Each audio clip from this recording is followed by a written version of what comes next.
So all of the ones that we've done so far are the basic write the rule, use the definition types of problems. The next set of problems that we're going to be looking at are problems where they're asking you to use the trig ratio to solve for a value.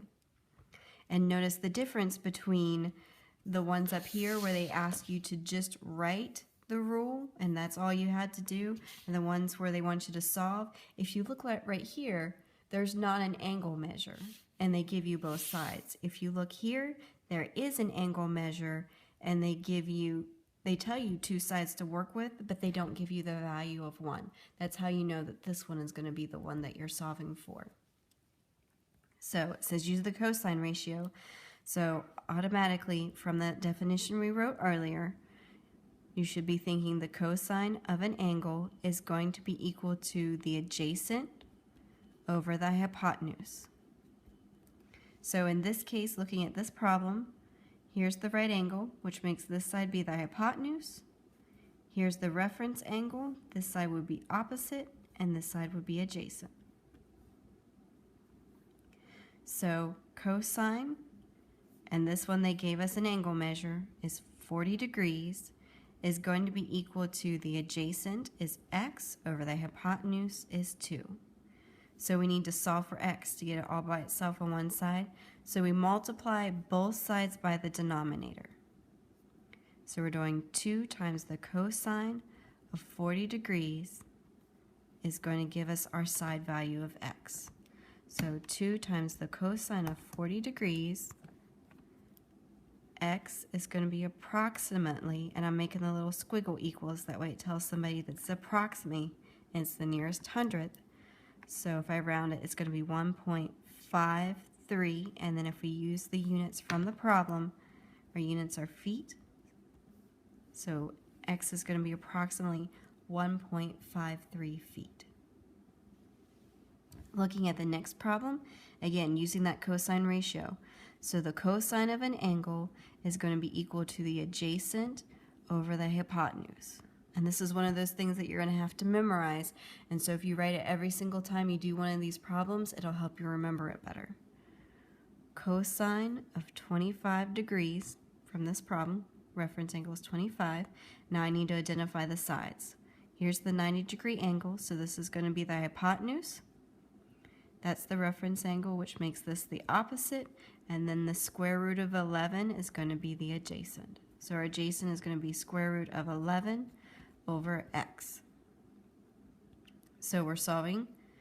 So we multiply both sides by the denominator. Every single time when you end up with a fraction here, you're going to be multiplying by whatever the denominator is. So x is going to be multiplied times the cosine of 25, and that will be equal to the square root of 11. So I'm going to divide both sides by cosine of 25 to get that x by itself, because it's not by itself. The operation right there is multiplication, and to undo multiplication, you divide both sides by whatever x is being multiplied by. So x is going to be approximately, and we're going to do the square root of 11, and I'm going to make sure to close the parentheses to tell the calculator that it's just the square root of 11 divided by cosine 25, and x is going to be approximately 3.6, and the 9 rounds the 5 up to a 6, and the units on this problem are yards.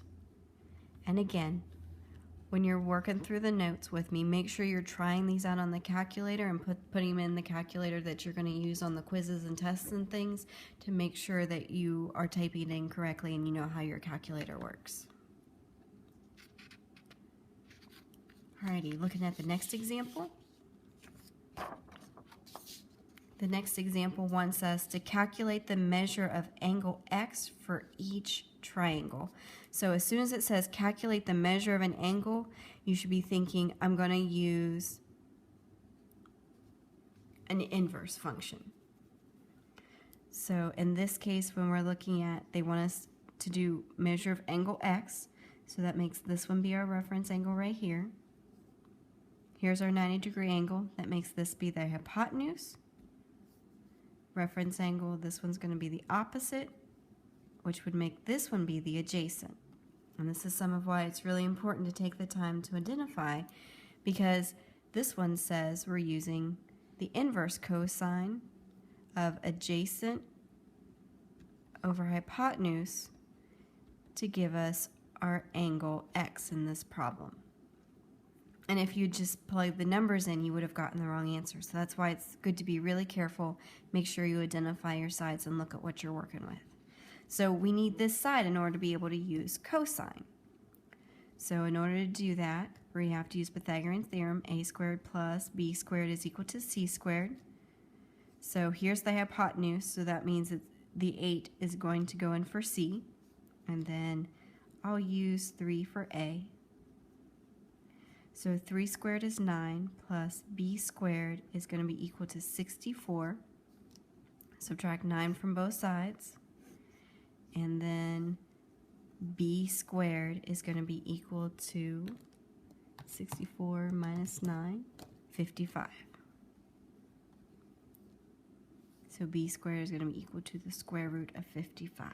And that's going to be your side right here. All right, so if we plug that in, the inverse cosine of the adjacent square root of 55 over the hypotenuse, 8, is going to give us angle x. So to plug that into our calculator,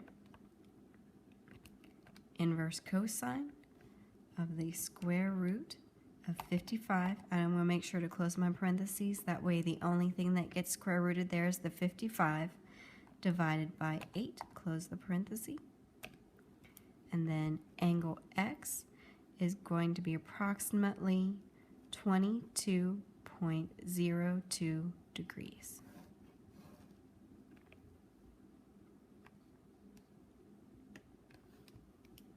And that's how you would solve for an angle.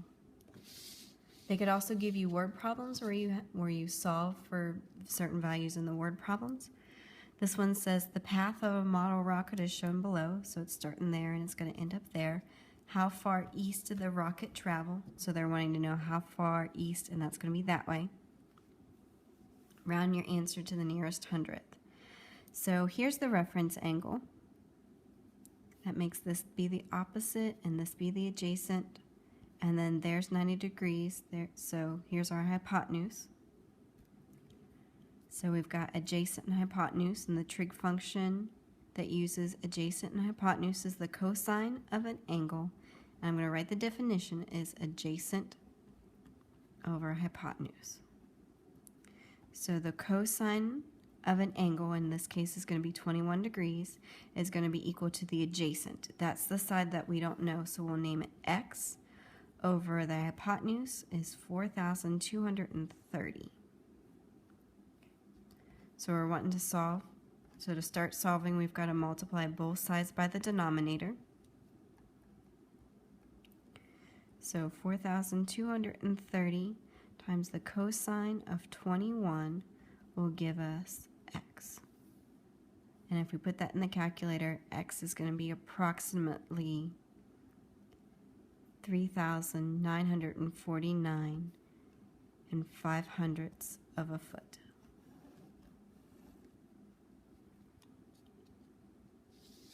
And then looking at the last one.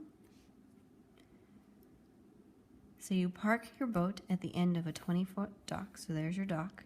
You tie the boat to the opposite end of the dock with a 35-foot rope. So there's the boat, there's the dock where it's tied. The boat drifts downstream until the rope is extended as far as it will go, as shown in the diagram. What is the angle formed by the rope and the dock? So it wants to know that angle right there. Here's our 90-degree angle. That makes this be the hypotenuse. That makes this one, here's our reference angle. That makes this one be the opposite, and this one will be the adjacent. So there's our boat. There's where it was tied, and it wants to know this angle between the dock and the boat down there. Okay, so we're doing adjacent over hypotenuse, and so that's going to be cosine. But it wants us to solve for an angle, so we're using the inverse. So the inverse cosine and I'm using the definition of adjacent over hypotenuse, is going to give us whatever angle they're wanting us to solve for. So the inverse cosine, in this case the adjacent is 20 over the hypotenuse is 35, is going to give us the angle that we're looking for. And so if we type that into our calculator, the inverse cosine of 20 over 35, and then angle A is going to be approximately 55.15 degrees.